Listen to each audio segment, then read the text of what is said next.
So here we are. It is 6/24/2025, June 24th. I'm not gonna lie, I'm dumb. I forgot if it was June or July because I'm not good at these 2 months. I remembered it was June because the finals just came to an end, and my God, we fucking did it.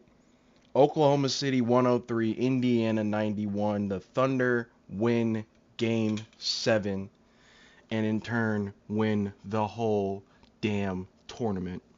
The Oklahoma City Thunder are the 2024-2025 NBA champions. A sentence I never thought I would say. I damn sure never thought I would say it this soon. Um, we all know the story of the game is Tyrese Halliburton. He goes down in the first quarter, and the often elusive, it's less elusive now than ever for some reason. The torn Achilles, the link to the calf strain directly into torn Achilles pipeline. It strikes again. It struck in the finals with Kevin Durant, and this one, it felt very, very similar to me in the sense that Durant in that game 5 against Toronto was absolutely dominating. He was unstoppable. He could not be touched. He couldn't be guarded. And Halliburton was doing a little bit of that too. He had 3 quick threes in the first 5 minutes of the game, and it just it's terrible. You hate to see it. I know I said in my last video I didn't think he was hurt anymore, but that's because I was angry and I was upset, and I felt very much like we were going to lose this series, and I do apologize for that. I let my emotions get the better of me. He clearly was hurt, and it does suck that it had to happen this way. I would have much rather beaten them at full strength. I'd have much rather beaten them with Halliburton. But at the end of the day, what matters is that we won, and that's all I care about. Is that we won the championship. We won the fucking championship, and Shea took home Finals MVP to nobody's surprise. He was 29, 12, and 5. His shooting percentages were terrible, 8 of 27, 2 of 12 from 3. But if you've been online the last few days, I'm sure you've seen the comparisons to Game 7 LeBron in 2016, where he shot the ball very poorly and scored similar numbers, and 2010 Kobe in Game 7 shot similarly and scored similarly. It's a weird thing. It feels like in these games, the superstar player just says, I'm emptying the fucking clip. I don't give a fuck. I'm Shea Gilgeous-Alexander. I'm shooting 12 threes in this game. There's no reason not to. Dort shot 9. Jalen Williams shot 7. The guys, they went out there, they emptied the clip. They got the job done. TJ McConnell, this fucking guy, did it again. He scored legitimately, I think, like 10 points in a row. Again, he's done that the last 3 games. He just comes out and he scores. Just a ridiculous run by himself. He can't be stopped. And then the Thunder said, we're not even worried anymore because Halliburton's not out here. Fuck it. Double team TJ McConnell if we have to. Throw Caruso and Jalen Williams at TJ McConnell if we have to. And it worked. And he started turning it over, and they went away from that offense quickly. For the Pacers, it's heartbreaking because they did get so close, and they were going to have a very good chance to win this game if Halliburton didn't get hurt, and they had a good chance to win this game even though Halliburton did get hurt. They led at halftime, and they kept it close all the way really to the third quarter, where the Thunder went on a run like they always seem to do and ballooned the lead up to 15, and then it was to 20, and then the Pacers made a fake comeback at the end of the game. Benedict Mathurin started scoring a bunch of points. But the job was finished. The job has been finished. I waited a couple days to make this because I just wanted to kind of soak it all in, and the parade was today, and to see all of the the videos and the pictures and the speeches from the parade, and to see the boys out there getting fucked up, I just, I had to give myself a day to live this because I truly don't know if this will ever happen again. Everybody on TV, they want to talk about how this is going to be a dynasty, and the Thunder are set up to win so many championships, and who's going to stop them, and all of that shit. But Thunder fans know better than anybody, nothing is guaranteed. That when you have Durant and Westbrook and Harden on the same team at the same time, and you go to the finals, and the Thunder played that Heat team very well. It was a 5-game series, but the games were close, and it really it definitely could have gone differently. And that's why everybody thinks, oh well, they'll be back, and they were never back. Harden, those three guys never played another game together, let alone another playoff series together, let alone another finals. And then Westbrook and Durant got so close in 16 and 14. Yeah, 14 was the other conference finals year. We lost to the Spurs in 6, I think. And then the 3-1 lead, lose game 7 against Golden State in 16. We know nothing's guaranteed. We know, and just NBA fans should know at this point, after all of the graphics of the last seven straight unique champions, and how that's never happened before, and how after every single one of them, pretty much, we thought, well, this team's gonna run off a couple at least, except for the 2019 Raptors, and that was because they lost Kawhi. If they just brought Kawhi back, they probably would have been the favorites next year. And then the 2022 Warriors, and that's because they were on the end of their dynastic run and not the start of it. So when the 2020 Lakers won, it was like, oh, well, they have LeBron and Davis is in his prime, and LeBron was only 36 then. He wasn't 41 or whatever the fuck he is now. And then they went out in the offseason, they signed like Schroeder and Harrell, and everybody was like, oh my god, they're gonna just keep winning. And then they were a 7 seed and lost in the first round. The Warriors that were on the end, the 23 Nuggets with Joker and Murray and MPJ and Gordon and Mike Malone, and everybody just thought, well, this team, is this the Spurs now? Is Jokic Duncan, is Jamal Tony Parker, which, well, I mean, come on, Jamal was never Tony Parker good, but. And then the 24 Celtics, who up until like 6 weeks ago, everybody still kind of thought they're in position to rattle off a few.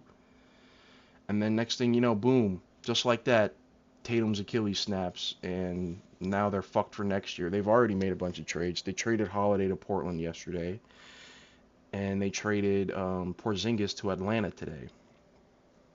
And so now it's the Thunder's turn to be, this is the next dynasty, this is the team that's going to break it, and this is the team that's going to rattle off a bunch. And I just don't want to think about that stuff right now. I just want to live in this moment that we are the NBA champions, that the Thunder did it. My guys finally fucking did it. And we did it with a bunch of guys, for the most part, that we developed, that we brought up along, that we have had for pretty much their whole careers. SGA traded for him after his rookie year, have built him into the MVP, the Finals MVP, the guy that is, he's in conversations. He's done things that only the likes of Jordan and Shaq and Kareem and Kobe and LeBron and these guys. He's had a season that only guys like that have had. And obviously, I'm not saying he's as good as those guys. He's got to do it for a lot longer and a lot more times to be that good. But as far as single seasons go, accomplishments like winning MVP, scoring championship, Finals MVP, championship all in 1 year. That I think the list is Shaq, Kareem, and Jordan. I think that's it. And I think Jordan did it like 6 times. I think Jordan might have done it like 5 times. He might have done it every time he won the title. He might have been scoring champion. Or he definitely wasn't MVP every time, but he might have been scoring champion like every time. I think he did it 4.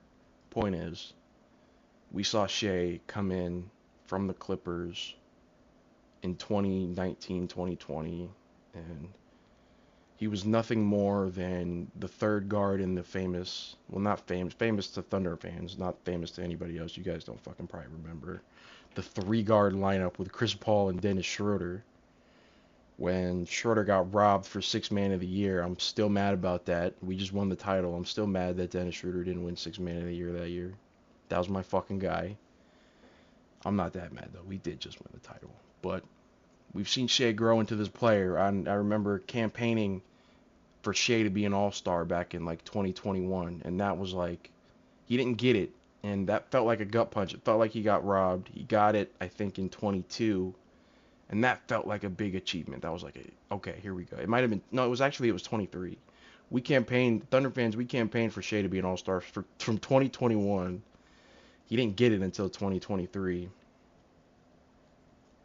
But that felt like a big time win. And then that same year, we win 40 games, make the play, and that feels like a big time win. And to jump up all the way to the championship is special. And Lou Dort is another guy. I remember in that 2019-2020 season when we picked him up, or we picked him up in the offseason on a two-way. And I remember the first time I ever saw him, when he came into the NBA, it was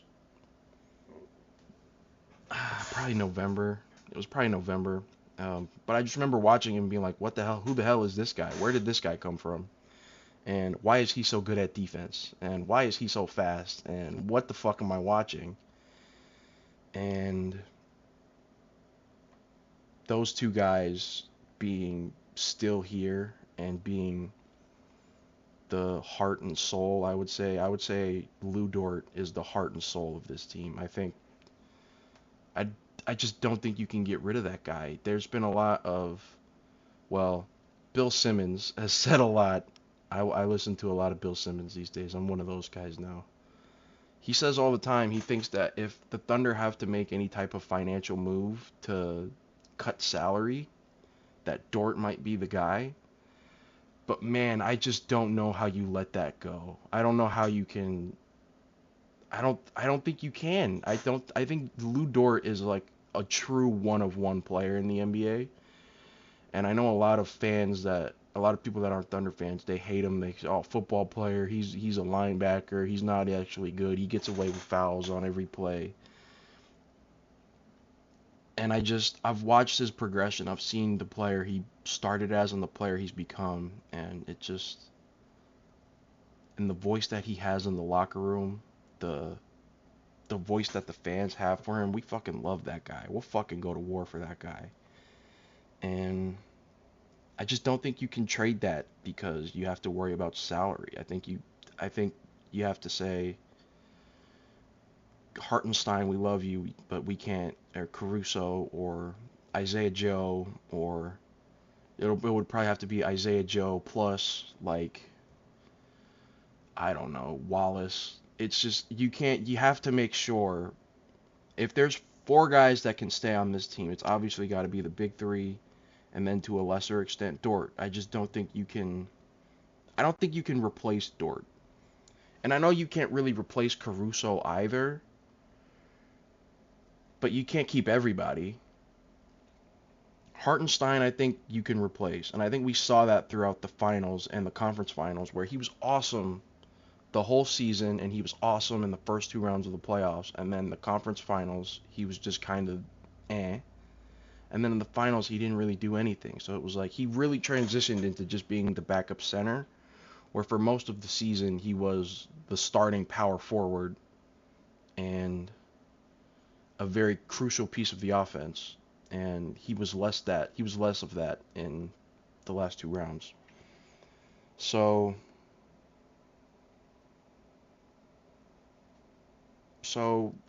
fuck, I don't know what to say. I got so many thoughts running through my mind. Right, and from 2022, the draft, Chet Holmgren at 2, Jalen Williams at 12, and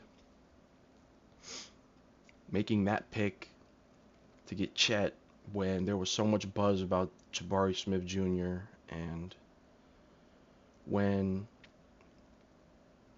when there was a lot of talk about who Orlando was going to take, and if they and it one point I remember Shams tweeted. He said, I think it was Shams. That was Yeah, it was Shams because that was another win for my guy Woj. I'm Team Woj forever. Good, have happy retirement Woj, but I'm Team Woj.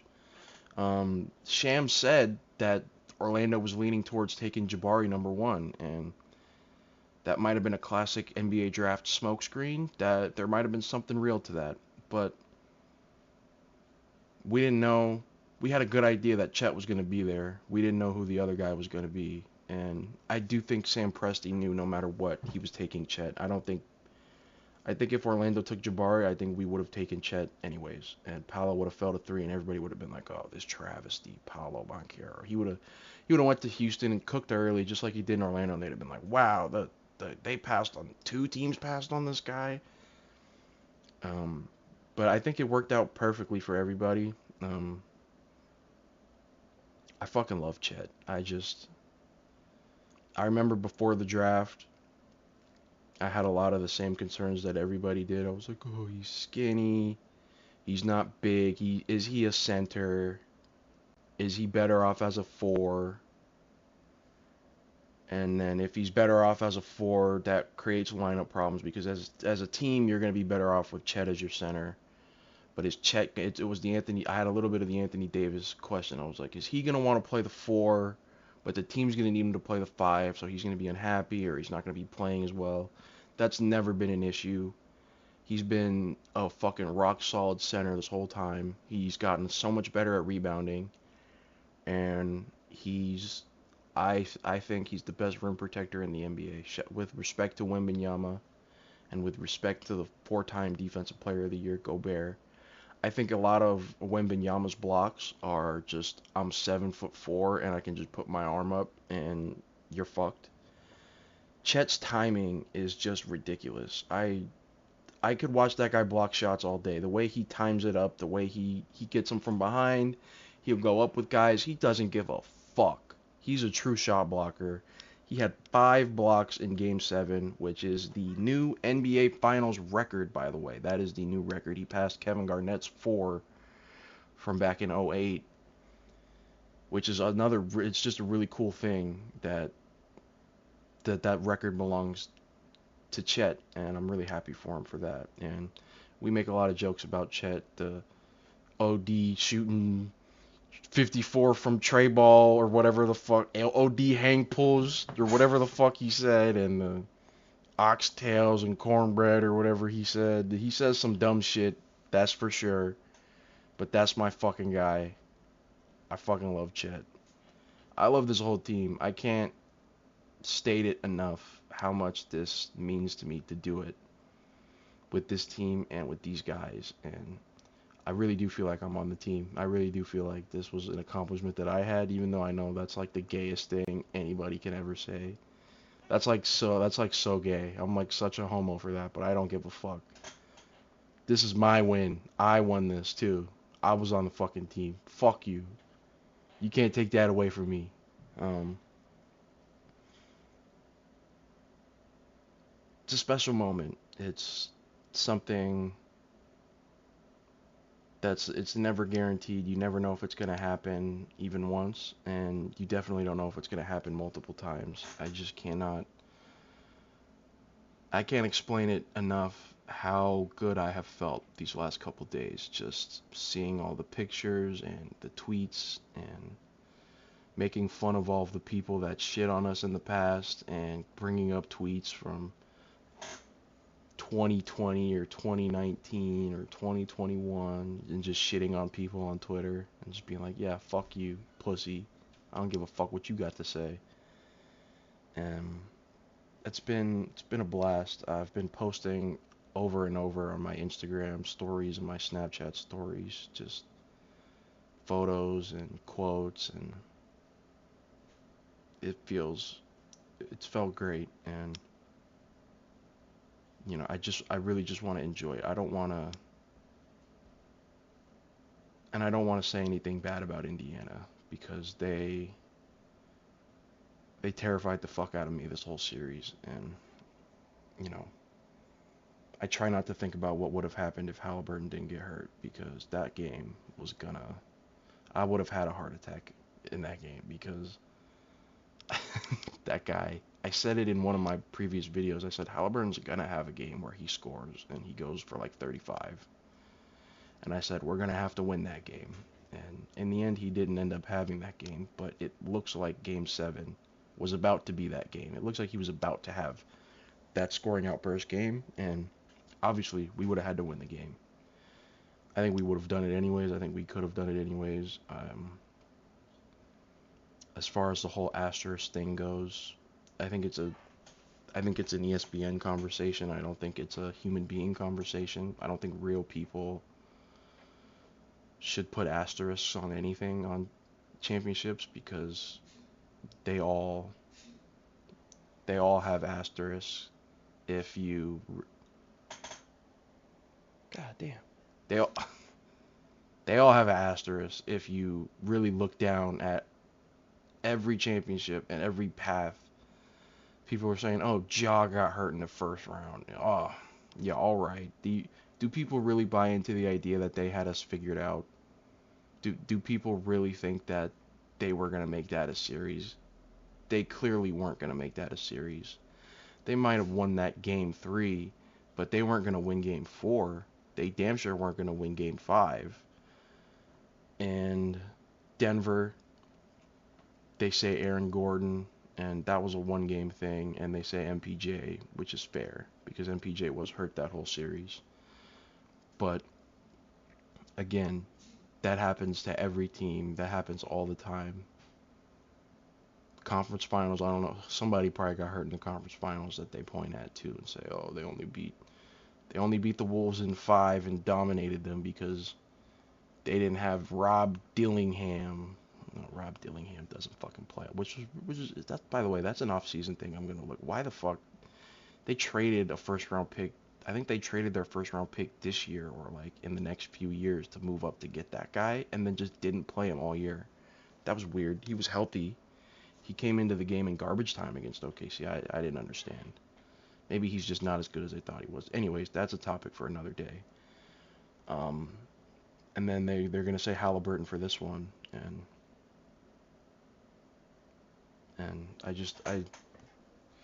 I disagree with the notion that championships should have or could have asterisks, and it's one of those things that the asterisk always goes away over time. And we look at the 2019 Raptors now, and we all know KD was hurt. KD played 10 minutes in that series. Clay got hurt in Game 6. We all know that. At the time, everybody said it's an asterisk. It doesn't count. It doesn't mean as much because Durant and Clay didn't play. But now we're in 2025. Nobody fucking thinks about that. Whenever we think about that Raptors team, we think about Kawhi and his greatness, and they slayed the dragon, and they took down the mighty Warriors, and everybody loves that fucking team. Everybody looks back on that team very fondly. And I don't think they might not look back on this team as fondly because people don't fucking like the Thunder for some reason. They fucking hate us. Can't say I get it, but I get it. I get it. I won't lie. I get it. But it's like the thing of like when a few years ago, not a few, it was like 6 years, when the Niners had Jimmy G and Kittle and Mostert in that run game and that defense, and they had Sherman on the team, and I would watch them and I'd go, if this was any other fucking team but the 49ers, I would love this team so much. I loved the way they play. They played such a fun style, but it was the Niners, and that made me hate them so much fucking more. I was like, God, I fucking hate this team. They're so good. I love the way they play. I want to fucking bomb their facility. But that was a joke. That was a joke. But I feel the opposite about this team, is that if this was Houston, and Houston kind of plays a little bit like us on defense though, so maybe that's a bad example. But if this was just a random other team, maybe I would hate this team, and maybe I would call SGA a free throw grifter, and maybe I would say Lou Dort plays football, And maybe I would say Chet's too skinny, and I would say Jalen Williams and the other Jalen Williams, J Will and J Dub, are corny and their TikToks are fucking weird, and maybe I'd say all that shit. But it's the Thunder, so I fucking love it. I'm more TikToks, please. J Will and J Dub, more of them. I need some parade TikToks. I need I need to see Lou Dort out there bumping bodies. I want to see SGA out there masterfully getting to the free throw line, putting pressure on defenses. I fucking love it, and I love the team. And we just won the championship, and we're a little under 48 hours removed from it now, and it still feels surreal. It started to settle in this morning when I left. I went to work and I was sitting in the parking lot before I went in, and I was just watching clips from the parade, and it set in a little bit, and emotions started to come up again, and I just I can't believe it, and it's a great feeling. It might not be the best feeling I ever had. I don't know what that would be. It might be.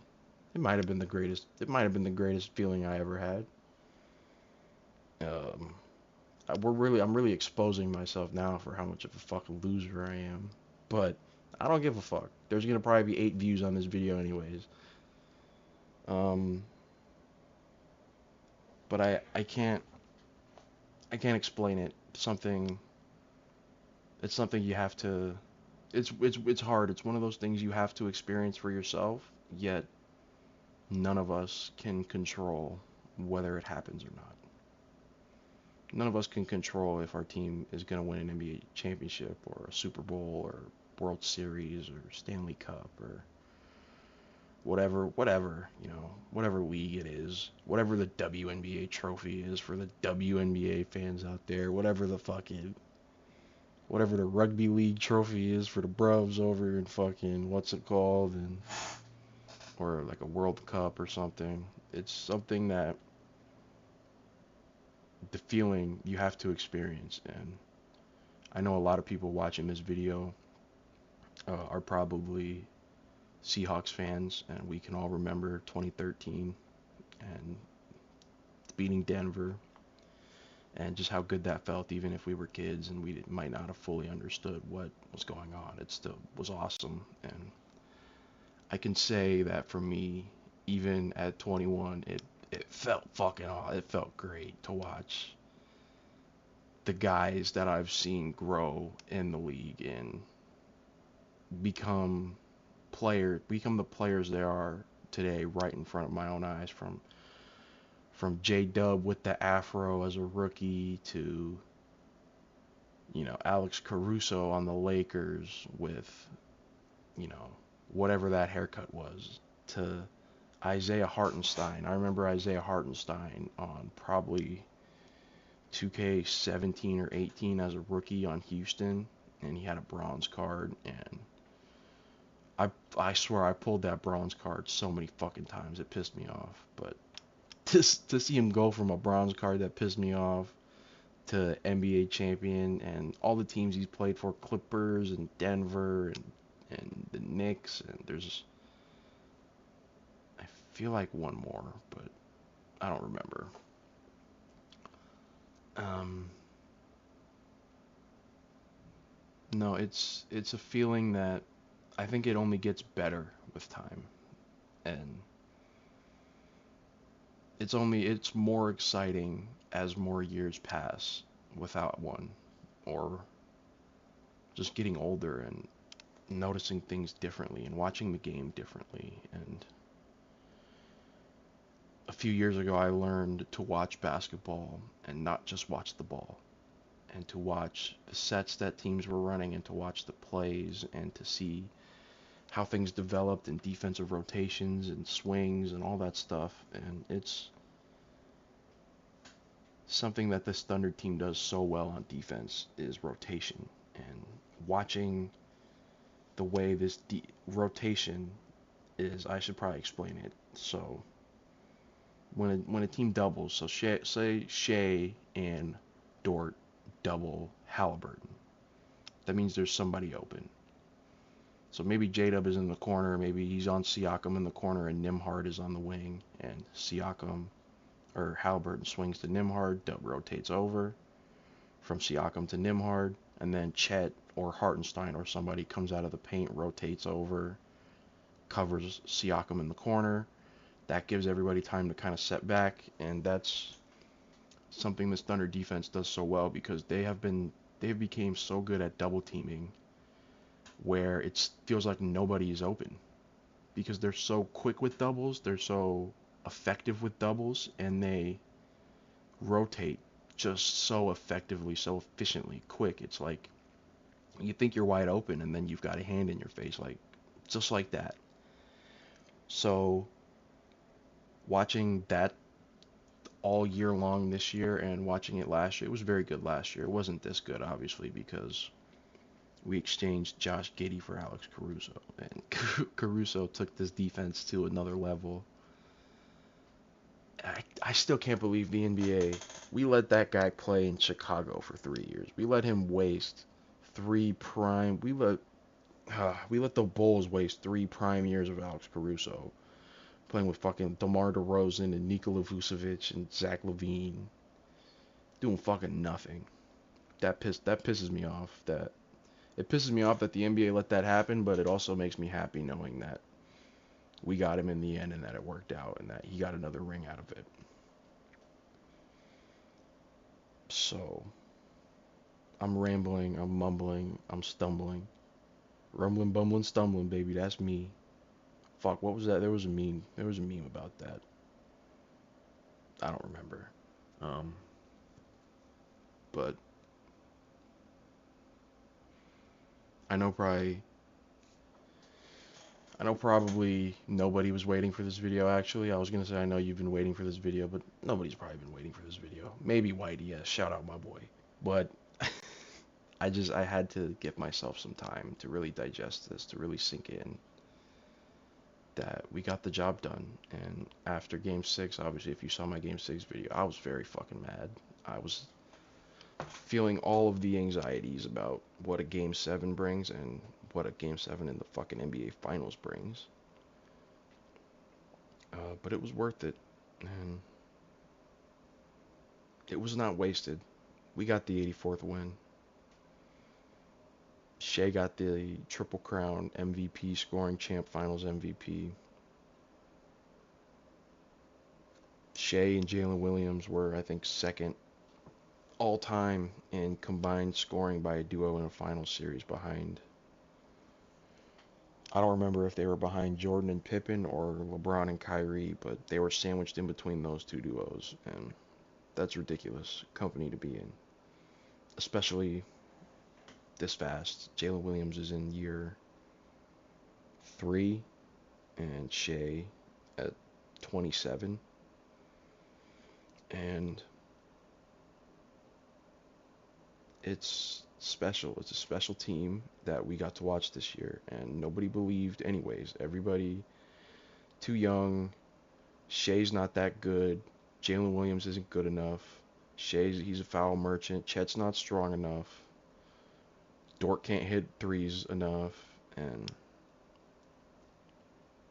we proved every single one of them wrong. From Kendrick Perkins to Shannon Sharpe to Stephen A. Smith to the fucking goof troop of dudes they throw on First Take on fucking ESPN. And Chris Broussard. I love Chris Broussard, but Chris Broussard all fucking year didn't think we could do it. And just to prove all the media wrong, when all the media essentially said, and, Draymond Green was talking shit. Brian Windhorst said that all these teams in the league, they don't fear OKC. They don't think OKC's that good. All the 2015 Hawks comparisons. Oh, this team's fraudulent. They're fake. Oh, the Lakers are gonna beat them with Luka on the team for 3 months and no center, and LeBron at 41. Oh, they're gonna beat them. Oh, Steph and Jimmy. Look at Steph and Jimmy go. The fucking unction. The unction down in Golden State's gonna beat us. Yeah, right. Anthony Edwards is coming. Minnesota. It's their year. He's 23. He's Michael Jordan. Yeah, all right. Take them out. Nikola Jokic. He's the best player in the world. Denver. They caught fire. Look at Russell Westbrook go. Oh, well, took care of them too. The Clippers didn't get to us. The Lakers didn't get to us. Houston didn't get to us. Not even fucking worried about them. Knocked everybody off. It feels good. It feels vindicating to have been such a supporter of this team for so long and to have talked a lot of shit. I talked a lot of shit this year by just saying, how can anybody not think the Thunder are going to win? How can anybody look at what this team does and think that's not conclusive to winning basketball? It's ridiculous. It was ridiculous to me all year long.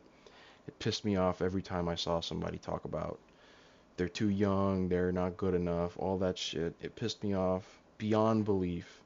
I would get so mad at my Twitter timeline, and thankfully, we proved all of them wrong. And I'm not gonna stop posting anytime soon. Don't get me wrong. If you're on my Snapchat or my Instagram or my Twitter, follow me on all of those. By the way, the links are in the description. I've never mentioned that. They've just been down there. Um, I'm not gonna shut up about this for a while. There will be pictures just being posted daily, from the parades to seeing the guys with the trophy to memes and all that shit. I don't give a fuck. Obviously I wanted to talk a lot more shit about the Pacers. I wanted to shit on the Devil Magic stuff and the Halle ban and all that, but it doesn't feel right. They played a hell of a series.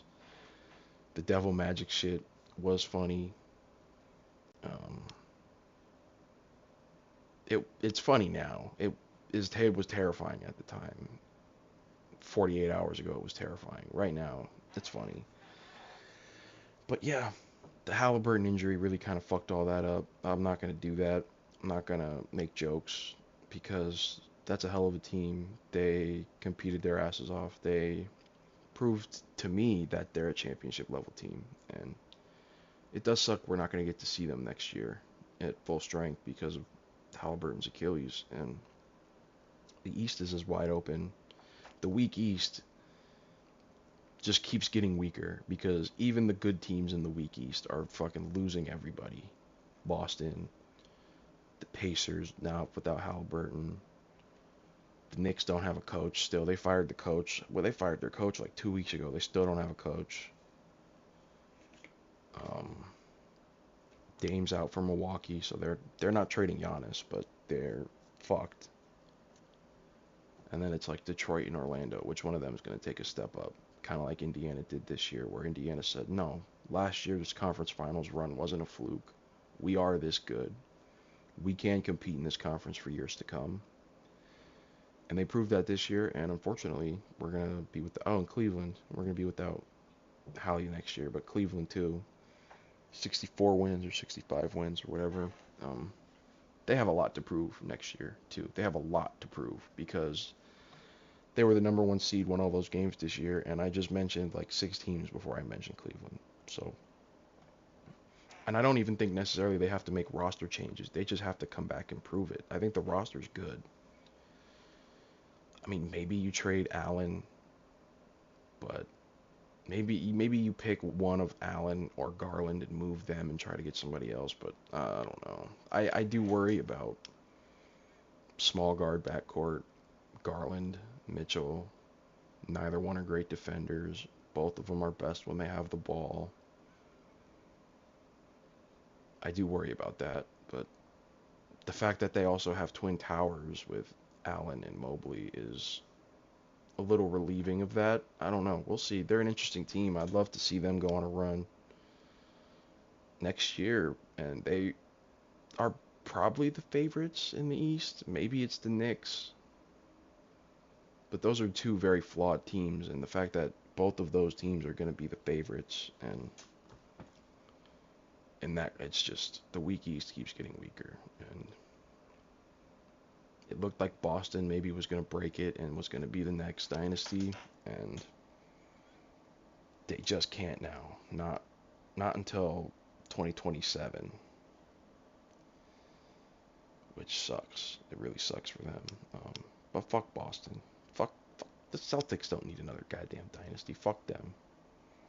Fuck Jason Tatum. Nah, I like Jason Tatum, but a lot of people say fuck Jason Tatum, so I thought I'd jump in because I'm a bitch. Let's be real, I'm a bitch.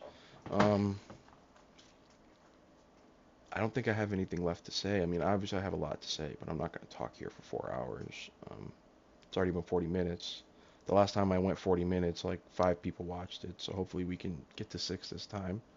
Obviously, I appreciate any support. I appreciate anybody watching because these videos, they're just dumb. They're silly. I want to make them. I have fun making them.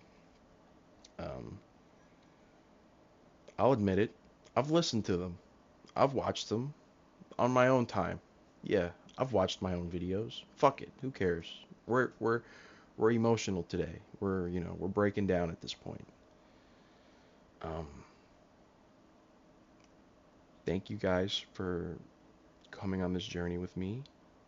If you've been on my Snapchat for really ever, I always use my Snapchat just to post about sports and black screens of me ranting about sports, and people don't make fun of me for it, but you know, some people are like, "Come on, what are we doing?" And sometimes I go overboard. Sometimes I post 4-parters of full pages of Snapchat. I write books on my Snapchat about basketball and about this team. And anybody that's known me for, I mean, I've got people that might watch this that have known me since 2016, 2017, but beyond that even. But when I really started to give a fuck about this Thunder team and the NBA, people that have known me since all the way back then and that remember the Thunder hoodie I wore in middle school and talking shit about Westbrook and Durant and shitting on Durant all the time when he went to Golden State, and it's a sweet moment for me that it all culminated in this, and I didn't know all of the heartbreaks, not knowing. I remember very vividly the lamest thing I probably ever did was I got invited by my friends to go and see one of the fucking Avengers movies when it came out. One of them, I don't remember which one. The Thanos one or something, whatever. But I didn't go purely because there was a Thunder playoff game on. And it was the Jazz series, and it was game 6. We were down 3-2, and I got invited by all these people to go watch this movie and be social and have a good time. And I said, I have to watch Russell Westbrook and Paul George. I have to watch Russell Westbrook and Paul George play Ricky Rubio and Joe Ingles. And yeah, well, I regret not going that night? No, I don't. Westbrook dropped like 46. Paul George was terrible. Joe Ingles hit like 6 threes. We got fucking fried. But fuck it. I didn't care. It's been a fun ride with this team. And it hasn't always been fun. But culminating like this, it's been a long time coming for me and for Thunder fans. And obviously we know people wait longer. We know a 10-year, the team's been in OKC since '08, '08 to 25. What's that? 17 years. There's teams with a lot longer droughts than 17 years, especially when teams come in via expansion or, obviously that wasn't expansion. They did steal the team from Seattle. I am mad about that. Don't get me wrong. I am upset about that, and I do have conflicted feelings. There is some nights where I lay in bed, I put my head on the pillow, as they say, and I think, fuck, why do I support this team? They did steal the Sonics, but it's so far away. It's so dumb to be mad about that anymore. And it's to me the people in Seattle that are still mad at OKC and at the Thunder. It's like, come on, get over it. Fucking grow up. It's not their fault. It's fucking David Stern. David Stern bent us over and fucked us. David Stern fucking raw dogged us in that deal. That's not. And Howard Schultz is a dipshit. Those are the two guys that fucked us. It's not Clay Bennett's fault, even though it is fuck Clay Bennett. It will still always be fuck Clay Bennett, just because standards. But it wasn't. Howard Schultz sold the team to a guy from Oklahoma City, knowing damn well that the NBA was doing everything they could to find a team to put in Oklahoma City after what happened with the New Orleans Hornets back in '05 after or '06, whatever year the hurricane was, when they put the Hornets in OKC for like a season when they had Chris Paul. And after that, David Stern did everything he could to find a team to put in OKC as a thank you and as a make right, because that was a good market. That is a it's a great basketball market. The Thunder fans are fucking awesome. It's Oklahoma. They're fucking, it's unremarkable. It's Oklahoma. Who gives a fuck? But I think we need teams like that. I think we need markets like that. And I can't be mad at the Thunder that Howard Schultz is fucking the dumbest man alive, because he said you're not gonna move the team to OKC, right? Guy from Oklahoma that fucking is an Oklahoma billionaire. You're not gonna you're not gonna move the team there, right? And the guy Clayton was like, of course not. Why would I do that? Knowing damn well he was gonna do that, um, and knowing damn well that nothing would stop him after he got the team, because David Stern was on his side, and the city fucked up too, not wanting to build the arena and all. We can talk about that another time. It was a disaster. It was fucking stupid. I'm obviously very mad about it, because I would have loved to have watched the Sonics all these years and to have been able to go to games. And there's so many players that I'm never gonna get to see live, because the best way to see games is to drive all the way to fucking Portland. And that shit's expensive, man. Hotels, or you gotta either get a hotel or you gotta drive fucking 6 hours there, 6 hours back, same day. Fucking haven't had a job, and then when you're a kid, it's like you're gonna ask your parents to fucking do that, and they did a few times for me, but you know, I think I've went to 4 Blazers games in my life, and I'm very lucky to have gone to those 4. I saw MVP Westbrook in '17.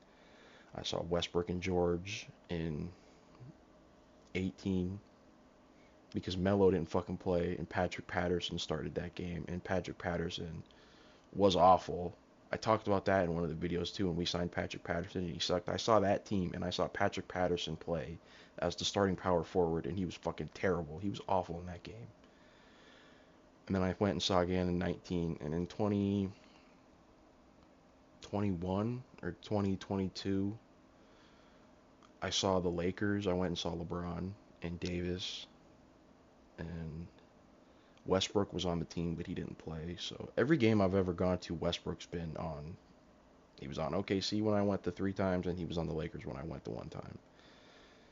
So yeah, that's my favorite fucking player. Don't ever try to tell me nothing about Westbrook. All right. Um, but there's so many greats that I have been robbed of being able to. I'm probably never gonna get to see Steph. I'm probably never gonna get to see Durant, because by the time the Sonics come back, those guys might very well be retired. Kawhi, I might never see Kawhi. I might never see, depending on how long this takes, there's a non-zero chance I never get to see Joker or Wemby, or not Wemby, Giannis. I was gonna say Wemby and Luka and guys of this generation that have a lot better chance. We have a lot better chance of seeing in Seattle, but I think people that are in Seattle that are still mad at OKC, it's like, come on. It's been 17 years. I was 4 when the team moved. I'm 21 now. I can legally buy alcohol now. And you're still mad at a fan base that's been one of the best fan bases in the NBA ever since they got the team. They've been so passionate, and that team has been such a bright spot on the NBA. As much as people wanted to call us the black eye of the league for 2 years, because we had 2 bad seasons. We made the playoffs in 20. We missed the playoffs in 21 and 22. We made the play-in in 23, and then we were the number one seed in 24. You could say whatever the fuck you want about the Thunder. That's not a black eye. The Hornets have been bad. I've been watching basketball fully since like 2015. The Hornets have been bad the whole time. They made the playoffs like once with Kemba Walker, and then they said, you know what, Kemba Walker, we don't want to pay you. Just get the fuck out of here. That's the fucking black eye of the NBA right there, is the Charlotte Hornets. Because nobody goes to their fucking games. Nobody goes to their games, and they suck, and they've always sucked. And Michael Jordan was a terrible fucking owner, and LaMelo Ball is not a winning player, and Miles Bridges beat his wife. Fuck that team. Fuck the Hornets. But yeah, I'm rambling. Now it's been 50. I started to end the video at 40 minutes. Now we're at 50 minutes. Thank you guys for watching.